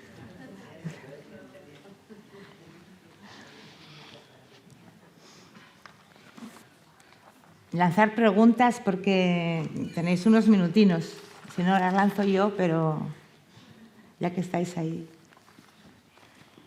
Viti. No, simplemente, bueno, muy interesante las dos aportaciones que son de valorar y, bueno, la experiencia de Cataluña en ese sentido o de que vais por delante y entonces, bueno, yo creo que también es una fuente de información. Ahora la transposición, bueno, será un reto, ¿no? De cara, bueno, si se van sacando conclusiones. Con José me llamó la atención en el marco económico, porque hablas de una reducción en la inversión en las políticas de empleo y en las políticas de formación, cuando existe una necesidad de atender a grupos de personas con especiales dificultades para la incorporación al mercado de trabajo. No porque haya un ahorro para poder mantener o soportar lo que pudiera ser el futuro de una renta garantizada, se tienen que reducir las financiaciones de respuesta a otras necesidades que están planteadas, ¿no? Para que las personas puedan avanzar. Yo sé de dónde viene, porque si la centralidad no es el empleo, como dijiste, sino la dignidad y la calidad de vida, que estoy totalmente de acuerdo, pero eso no conlleva que las personas en su proyecto de vida puedan avanzar en su desarrollo personal a través de, sobre todo, superando sus dificultades, ¿no? Me llamó la atención ese apartado.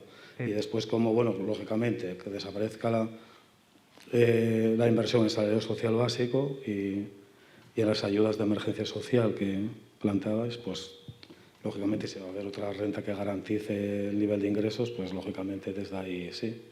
Porque también otro planteamiento que decimos desde las entidades sociales, que si se reduce la inversión en salario social básico con la aplicación del ingreso mínimo vital, que ese dinero revierta en las políticas sociales, que no desaparezca y vaya para hacer otro tipo de políticas, sino que no desaparezcan las políticas de atención a las personas.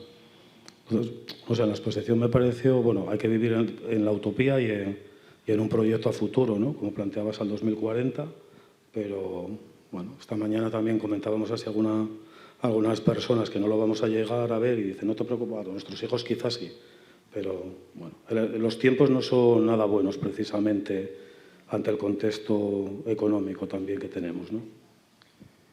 Un matiz. Cuando hablamos de cuestionar el ámbito de la formación laboral, a lo que nos referimos es que ahora mismo hay mucha gente viviendo de dinámicas o del ámbito de la formación para el empleo, y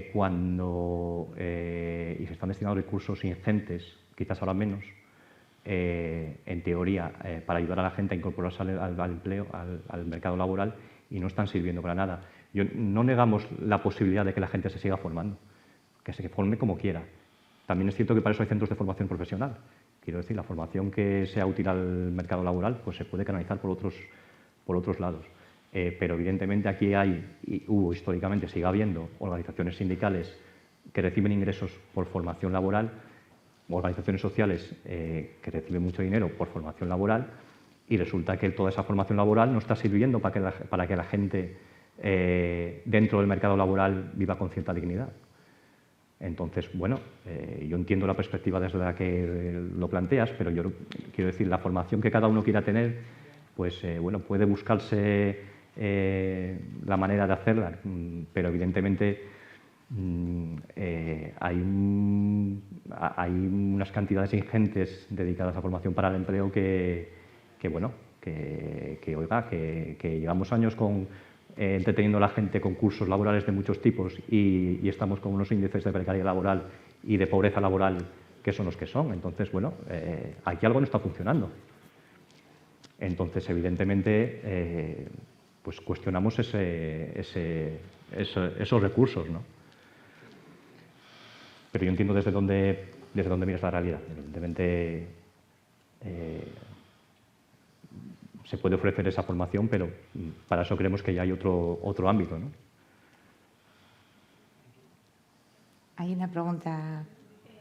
Era para Sergi, en el proceso que hay de parálisis de implementación del plan piloto, no sé si tenéis ya un recorrido con la renta garantida, no sé si ha habido como una reflexión para mejorar todos esos aspectos que están, pues el non-take gap, toda esa parte de personas que no están cubiertas a pesar de la tasa de pobreza, si ha habido como alguna reflexión para modificar los aspectos de la renta garantida que no están, que están haciendo que no acabe de funcionar del todo. Sí, de hecho, hay una comisión, se ha creado una comisión en el Parlamento de Cataluña para reformar la renta garantizada de ciudadanía, ¿no? Para limar, ¿no?, algunos puntos que están generando problemas, ¿no? Pero ahí, por ejemplo, rebajar un poco la edad, ¿no?, si no me equivoco, intentar ver también un poco cómo queda todo el tema de la compatibilidad con otros ingresos, ¿no?, que ese es uno de los grandes problemas, ¿no?, la compatibilidad de ingresos procedentes de un empleo con la renta garantizada, ¿no?, lo que genera la trampa a la pobreza, ¿no?, que ya conocéis, ¿no? Pero a mí me pidieron también como jefe de la oficina, ¿no?, participar, ¿no?, en una comparecencia que le llaman, ¿no?, para hablar sobre este tema, ¿no? Y yo hice un escrito, porque ese día no podía ir al Parlamento, hice un escrito que más o menos venía a decir: adelante con todo lo que sea mejorar los sistemas de condicionalidad de los ingresos, ¿no?, y ir avanzando, ¿no?, a la incondicionalidad, ir avanzando hacia, ¿no?, laxitud con los requisitos y con las problemáticas que conocemos, ¿no? Pero estamos hablando de un problema de concepción, ¿no? Estamos hablando de lo que se trata es de avanzar hacia un derecho de ciudadanía, ¿no?, y de lo que se trata es de poner sobre la mesa el derecho a la existencia material, ¿no?, que ya sabemos que tenemos un sistema sanitario que pagamos entre todos, sabemos que tenemos un sistema educativo que pagamos entre todos, pero no tenemos, ¿no?, en este sentido, un derecho a poder, ¿no?, sobrevivir, ¿no?, sin necesidad de tenerse que vender al mercado laboral, ¿no?, y que la centralidad del empleo no sea algo obligatorio para todo el mundo, porque sabemos todas las disfunciones que está teniendo, ¿no? Y también tenemos que ir avanzando hacia un debate que ya lo tenemos encima de la mesa, que es cómo va a impactar, ¿no?, también la inteligencia artificial en los próximos años en muchos empleos. Y no solo empleos de poca cualificación, como tradicionalmente así ha sido, sino empleos de muy alta cualificación, ¿no? Y este es uno de los debates que, ya sabéis que incluso los guionistas de Hollywood han estado de huelga hasta hace poco, ¿no?, y motivados por esto, ¿no?, porque ya la inteligencia artificial ya puede hacer guiones y estas cosas y tal, ¿no? Entonces tenemos un problema importante en nuestras sociedades y lo que tenemos ya es que ir, ¿no? Yo entiendo que evidentemente estamos en un contexto en el que tenemos toda una serie de ayudas, ¿no?, un mapa de ayudas que nadie sabe de lo que estamos manejando, ¿no? En Cataluña creo que son más de 100 también, ¿no?, y que la gente no sabe exactamente cuáles son, no hay nadie que controle todo esto de una forma bien hecha y hay que poner orden a esto. Yo creo que esto es de las cosas que goza de más consenso, ¿no? La simplificación del sistema de ayudas creo que puede poner de acuerdo a la izquierda con la derecha también, ¿no? pero lo que tenemos es que superar ya un debate sobre quién es merecedor, ¿no?, de unas ayudas, los pobres qué pobres son merecedores de unas ayudas, qué pobres no, y avanzar hacia un sistema de garantizar unos ingresos básicos, un suelo básico para todo el mundo. A partir de ahí, pues bueno, hemos de entrar en el debate de qué empleos vamos a tener en los próximos años, y eso también es una incógnita, ¿no? Habrá gente que tenga más suerte, sabemos que la suerte viene determinada por una familia, ¿no?, también por unos estudios, por una tradición, una herencia, ¿no?, y eso, bueno, las cartas están marcadas, ¿no? Por tanto, yo creo que aquí hay un debate, ¿no?, y creo que en este sentido tenemos la suerte que hemos avanzado bastante, a pesar de que los avances son lentos y tal. Evidentemente, hace unos años los activistas en favor de la renta básica no nos podíamos imaginar, evidentemente, pues que se hubiese creado una oficina desde un gobierno en estos momentos, ¿no? Tampoco nos podíamos imaginar que durante la pandemia salieran los manifiestos que llegaron a salir y los pronunciamientos de gente pues como el Papa Francisco o el mismo secretario general de la ONU, ¿no? El otro día, el Día Internacional contra la Pobreza Internacional, el 17 de octubre, el Programa de las Naciones por el Desarrollo, el PNUD, ¿no? Os invito a leerlo, ¿no? Pues, habla de la situación de pobreza en todo el mundo, etcétera, etcétera, y acaba diciendo, apostamos por una renta básica universal, ¿no? Creo que esta gente tiene información de cómo está la situación en el mundo, ¿no? Claro, nos hemos encontrado, por ejemplo, pues que durante la pandemia millones y millones de trabajadores del ámbito ambulante se quedaron de un día para el otro sin ningún tipo de ingresos, ¿no? Pero bueno, son temas que yo creo que invitan a reflexionar que tenemos que superar, ¿no?, toda una serie de sistemas que durante un tiempo igual pudieron contener el desempleo, ¿no?, después de los años 80, durante unos años en muchas partes de Europa, ¿no?, y mejoraron, ¿no?, los sistemas de cobertura, pero desde hace muchos años estamos detectando que ya han saltado por los aires, ¿no?, por muchas razones que hoy habéis estado también analizando, ¿no?, y que creo que ya es hora, ¿no?, de cambiar, ¿no? Otra cosa es que hay muchas inercias, los poderes, ¿no?, hay muchas fuerzas, ¿no?, poderes fácticos, intereses, ¿no?, pero es evidente, esto está aquí, ¿no? Y yo creo que hay muchos elementos ya que invitan a hacer ese paso al frente, ¿no? Que es un cambio de paradigma, por supuesto. También lo fue acabar con la esclavitud, también lo fue el sufragio universal. Corrieron muchos ríos de tinta negra y roja, ¿no?, durante todos estos años de debate, de acabar la esclavitud, avanzar hacia un sistema de sufragio universal. Pero estamos delante de también una necesidad de avanzar hacia un sistema de garantía de ingresos para todo el mundo, ¿no?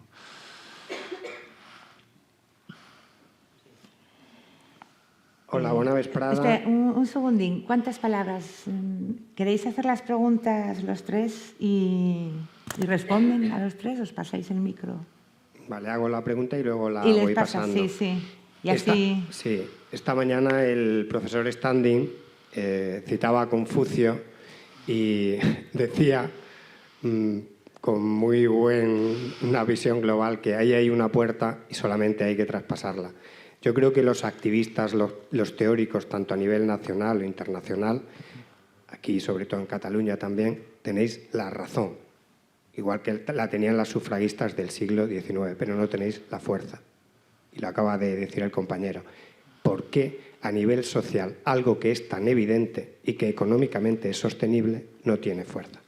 Yo vengo aquí a un sindicato y un sindicato alternativo como Intersindical Valenciana de la Comunidad Valenciana está metiendo estos temas desde no hace mucho tiempo en su agenda. Participamos el año pasado en la red Eureka y en la petición de la iniciativa popular, pero eso es realmente excepcional. Las grandes organizaciones sindicales, políticas, es decir, eso que antes se llamaba los poderes fácticos, ni tienen ni se les espera esto dentro de su agenda. Y esto es muy grave. Porque esta utopía que tenéis aquí no es una utopía imposible, es una utopía posible.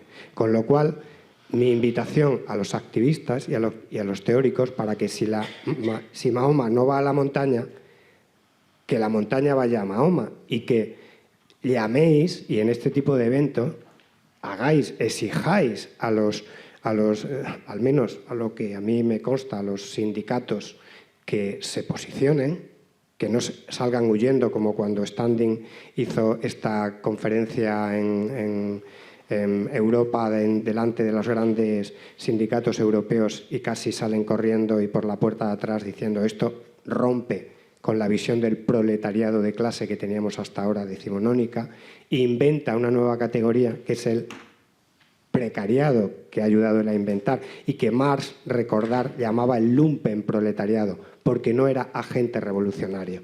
Es decir, aquellas personas que no eran clase obrera pertenecían a una clase menor y esto iba a interrumpir el bienestar de la clase obrera, con lo cual hay que dialogar entre el proletariado y el precariado.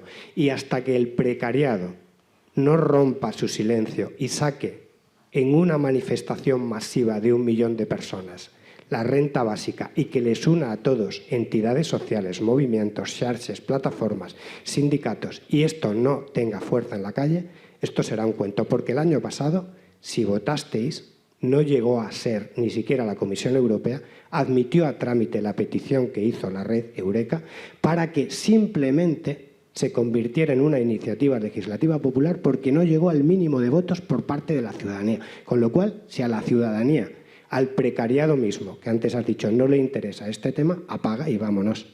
Eso es una lucha que acaba de empezar en ese sentido y por ahí es donde tienen que ir vuestras fuerzas. Al menos desde mi organización estamos abiertos a dialogar y a crear espacios de diálogo entre activistas y organizaciones sindicales que, como la mía, no son testimoniales, porque nosotros somos mayoritarios en educación, por ejemplo, en el País Valencià, y, sin embargo, este tipo de cosas está todavía lejos de ser un punto en los estatutos y ser una parte de nuestra acción sindical directa. Gracias. Yo, Y tres. sí, sobre esto no apuntar un par de cosas. Nosotros desde la oficina del Plan Piloto nos hemos reunido con docenas de entidades, ¿no? Los sindicatos CGT, la IAC, la CSC intersindical en Cataluña. Tuvimos una reunión con comisiones que no fue excesivamente bien y no ha sido posible encontrarnos con UGT aún, ¿no? Llevamos meses, ¿no?, intentándolo. La verdad es que yo creo que es un tema, como tú dices, fundamental. También es verdad que los grandes sindicatos se han ido sumando al carro de otras reivindicaciones de otros movimientos a lo largo de la historia, ¿no? O sea, el movimiento feminista ha empujado, ¿no?, y hasta al final ha conseguido entrar dentro de la agenda de los grandes sindicatos. El movimiento ecologista también, ¿no? Y yo creo que la cosa vendrá así, ¿no? Nadie se esperaba el día antes o 2 días antes el 15M y fue un gran movimiento que, ¿no?, en ese sentido nadie lo tenía en la cabeza que podía darse, ¿no?, una semana antes, ¿no? En Cataluña también se ha vivido un movimiento durante los últimos años, ¿no?, que ya conocéis, a partir del 1 de octubre del 2017, ¿no?, que tampoco nadie podía prever, ¿no?, unos años antes, ¿no? Por tanto, estas cosas pueden cambiar. Es verdad que en este sentido nosotros creemos que será la única manera, porque como tú dices, los grandes poderes no están en estos momentos por la labor, ¿no?, y van taponando todo esto e incluso, como ya os he dicho, quieren cerrar, ¿no?, la oficina para que podamos ya incluso participar de estos debates, de estas jornadas o de otro tipo de actos, ¿no?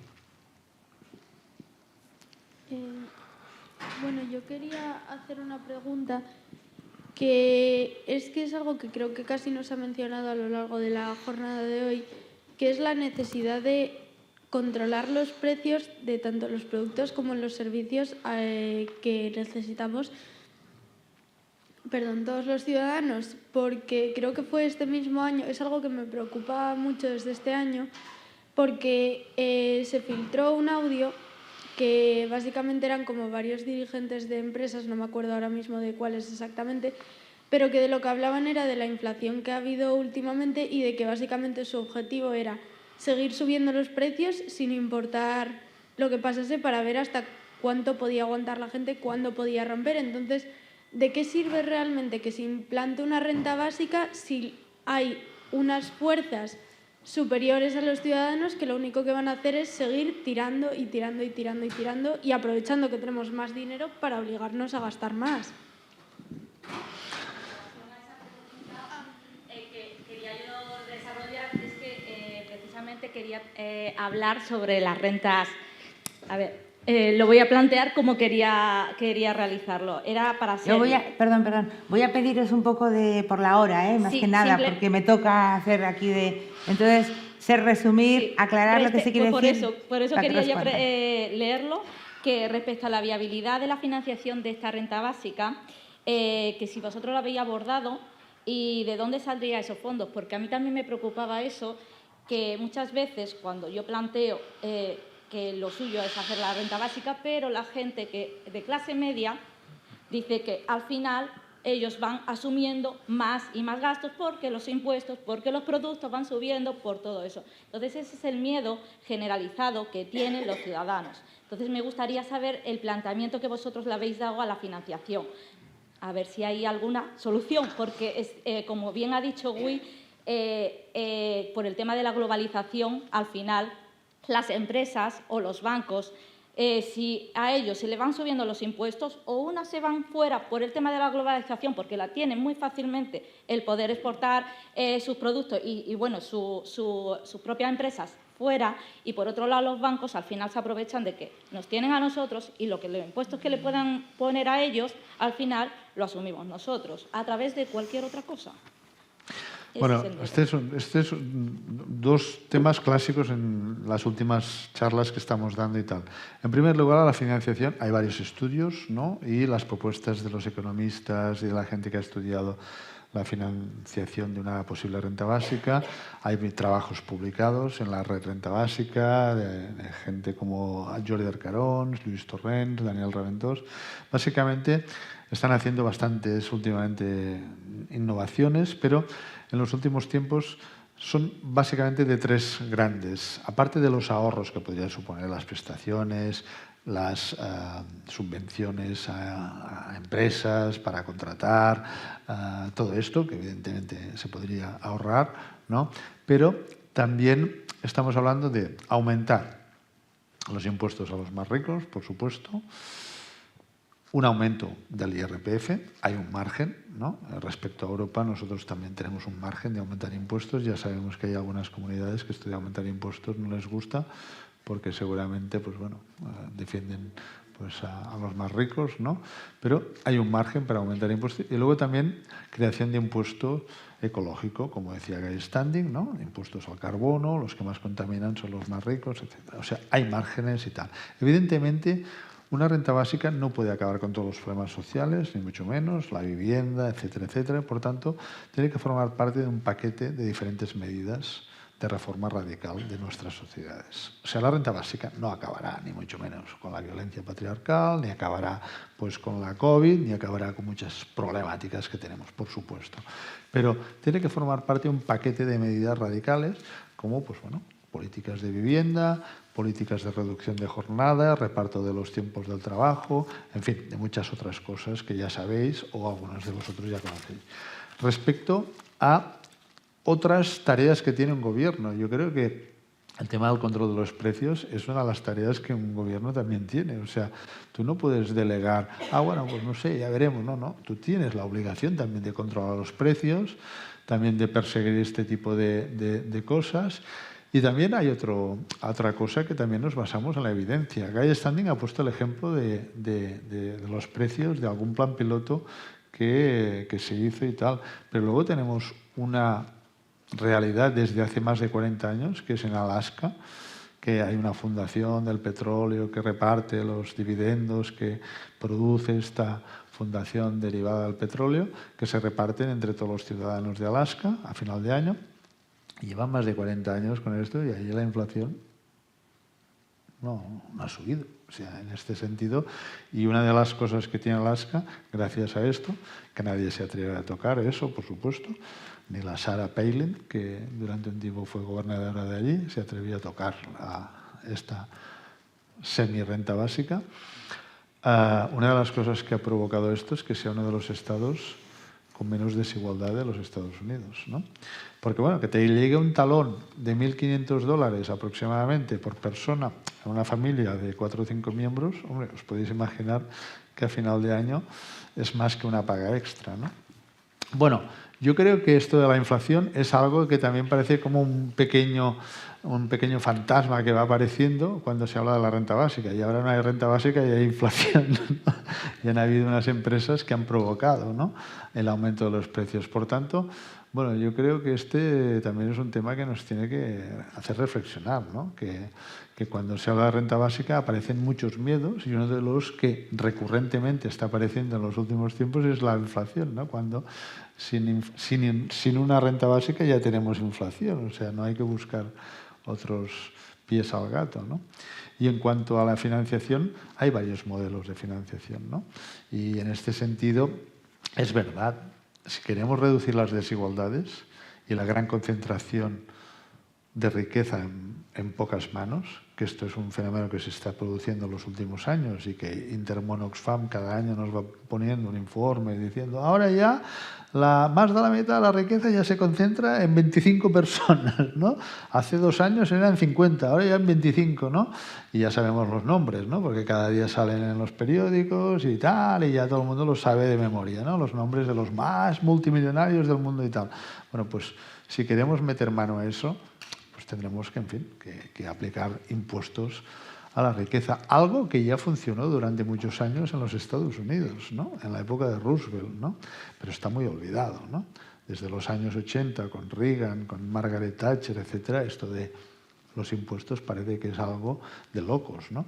Y en la época de Roosevelt habían impuestos considerables del 90% a partir de un determinado, ¿no? Pues si se decreta que a partir de 5 millones de euros 95% o 100% de los impuestos, oye, ¿qué pasa? Van a seguir siendo ricos esta gente, ¿eh?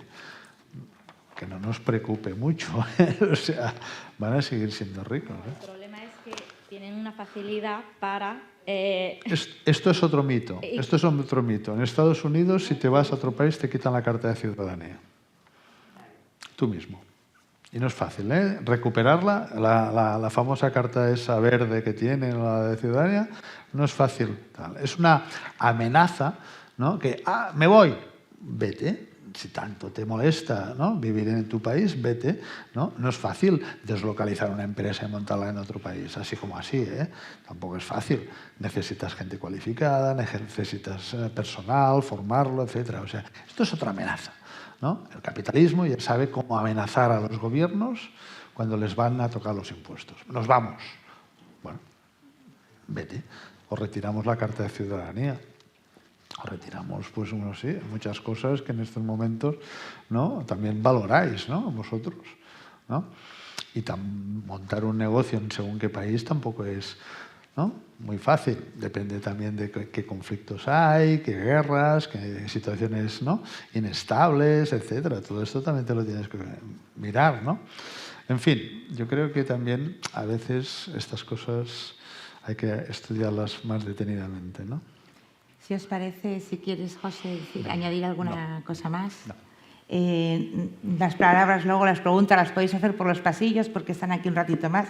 Hay un taller muy interesante a continuación, además, que creo que hay que darles tiempo. Entonces, pues agradeceros a los dos el haber venido, el habernos contado todo lo que queda por contar, que tenemos ganas de preguntar, cómo funciona el Fondo Común, por ejemplo, saber que lo que se estaba comentando, la renta básica es una medida dentro de un montón de cosas. Cuando se nos está cayendo el sistema sanitario, cuando se nos está cayendo, nos cierran las escuelas rurales, es decir, es una dentro de un montón de cosas más y la comunidad tiene que estar ahí fortaleciendo. Cómo tiene que estar la comunidad también acompañando a las personas en ese proyecto de vida, que pueden ser para el empleo o en otros ámbitos. Y tenemos que estar ahí acompañando. Bueno, agradeceros las palabras, agradeceros a todas y a todos pues, las preguntas y doy paso para la siguiente. Gracias a vosotros.